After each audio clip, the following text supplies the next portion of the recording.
al padre Javier Ávila, al padre Pato, sí, pues ahí, en la Sierra Tarahumara, los jesuitas, la Comisión Interamericana de Derechos Humanos ha tomado medidas cautelares a 11 miembros de la comunidad jesuita de Cerocahui, en Chihuahua. ¿Por qué? Pues porque, como digo yo, han pasado los meses y cuando asesinaron a los padres allá en Cerocahui, en el atrio de la iglesia de Cerocahui, en la Tarahumara de Chihuahua, los padres Javier y Joaquín y a Pedro, el guía del gobierno federal, me acuerdo todavía lo dijo Ricardo Mejía, dime, no habrá impunidad. ¿No habrá impunidad? Todavía no puedes detener, padre Pato. Gracias por contestarme. Buenas tardes y feliz año. Todavía estamos a tiempo. Me da mucho gusto. Y nada del asesino, ¿verdad, padre? ¿Qué tal, Joaquín? Muy buenas tardes. Efectivamente, bueno, los abrazos y las felicitaciones nunca llegan fuera de tiempo. Estamos a tiempo para seguirnos deseando parabienes. Y sobre el tema, efectivamente, todavía no hay detenido, no han detenido al responsable. Ha habido operativos, por supuesto, hemos estado en el Estado nos ha señalado que hay varios detenidos, hay algunos vehículos que detuvieron, etcétera. Pero el sujeto en cuestión sigue libre todavía. Y eso es preocupante.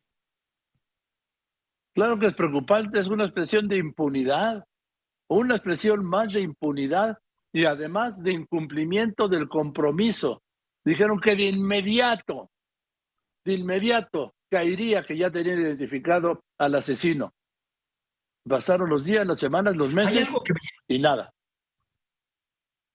Hay algo que me llama la atención. En el escrito que envía a la Comisión Interamericana de Derechos Humanos, con toda la narración que se hace a propósito de las medidas cautelares concedidas a miembros de la comunidad, se habla que haya habido acciones en la respuesta que da el gobierno del Estado. Inspecciones vehiculares, despliegue aéreo, detenciones, etcétera. Yo dije, bueno, ¿qué necesitaron estas 4 muertes y las 2 muertes de los sacerdotes entre los 4 para empezar a hacer todos estos operativos? ¿Por qué no antes? Cuando se saben perfectamente, hay los informes esos famosos que han salido de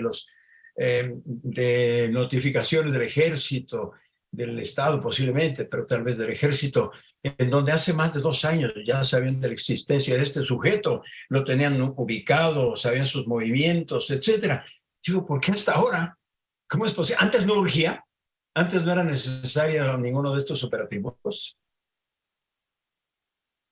Pues no, porque primero, primero que los maten para luego intervenir y alargar e ir pateando.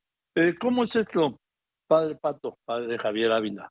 Que la Comisión Interamericana de Derechos Humanos otorgó medidas cautelares a 11 miembros de la comunidad jesuita ahí en Cerocahui. Bueno, yo creo que, ¿cómo sucede esto de las medidas cautelares? Ante los atorones que nosotros como comunidad, como jesuitas, estábamos notando en la persecución a este delincuente, fue que le dije yo al fiscal anterior, saben ustedes que hubo cambio de fiscales en el estado de Chihuahua, le dije al fiscal anterior, licenciado Fierro, que nosotros íbamos a solicitar medidas cautelares para los padres de Cerocahui. El licenciado Fierro me dijo, no es necesario, padre, por supuesto que no, inmediatamente vamos a dar con este sujeto y lo vamos a detener. Dice, como veíamos que eso no funcionaba, las medidas cautelares fueron solicitadas a través de 3 organizaciones de derechos humanos. El Centro de Derechos Humanos Miguel Agustín Pro, de los jesuitas, Centro de Derechos Humanos de la Mujer de Chihuahua y la Comisión de Solidaridad y Defensa de los Derechos Humanos también de Chihuahua. Las 3 instituciones hicimos nuestros argumentos, después recogió la solicitud de la Comisión Interamericana, regresó la solicitud al gobierno del estado para preguntarle qué opinaban. Tardaron un poco, dijeron, denos un tiempo, dieron su respuesta y ya sobre la respuesta fue que decidió la Comisión Interamericana de conceder las medidas cautelares. Esto se hace pues es un proceso ordinario, después de revisar, analizar la situación, es un análisis de la realidad, de cómo están las cosas. De repente, a veces es uno mal a consecuencia de un proceso mal llevado o de una incapacidad o una dilación en la impartición de justicia, no sé. El caso es que ya llegaron las medidas cautelares. Casualmente hace 2 días estuvimos reunidos con el fiscal actual y todavía no se hacían públicas las medidas cautelares y le informamos nosotros al fiscal que ya estaban concedidas las medidas cautelares. Fue muy diferente su reacción porque dijo, perfecto, muy bien, padre, vamos adelante. Y lo que sigue es reunirnos con los beneficiarios de las medidas cautelares, para en un diálogo con las autoridades ver en qué van a consistir esas medidas cautelares. Era lo que le iba a preguntar, ¿en qué consisten las medidas cautelares? Las medidas cautelares son una serie de acciones para hacer a la persona, proteger sus movimientos, sus bienes, etcétera, etcétera.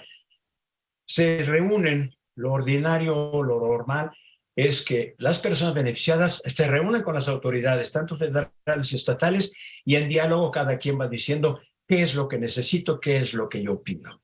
Vamos a tener una reunión previa con el padre Jorge Atilano, jesuita y un servidor, y miembro también y parte de la Comisión de Derechos Humanos, Miguel Agustín Pro. Vamos a tener una reunión previa con las personas beneficiadas de las medidas cautelares y ver en el terreno de los hechos qué se necesita. Cámaras en algunos lugares clave, focos que prenden con el movimiento, etcétera, etcétera. Eso todavía no se ha decidido.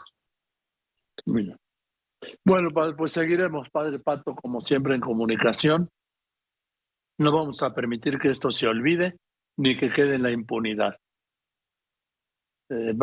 Yo no voy a retirarme de este caso ni de ningún otro, pero en particular de este, porque hubo un gobierno federal y hubo otro gobierno estatal que se comprometieron a detener al asesino, y el asesino, identificado y todo, sigue impune.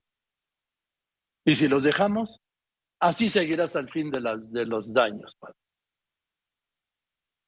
Claro. Y como les digo, a mí me sorprende mucho, me llama la atención que no es posible. Aquí falta voluntad política de alguna de las partes, porque no es posible que teniendo un conocimiento tan profundo de la situación, un conocimiento tan exacto de los movimientos, de las acciones, etcétera, etcétera, no hicieron nada antes. Son necesarias las muertes para que empiecen a proteger a los vivos. ¿Qué pasa? ¿Qué sucede? ¿No? Pues eso. Padre, le mando un abrazo desde aquí y espero verlo algún día pronto.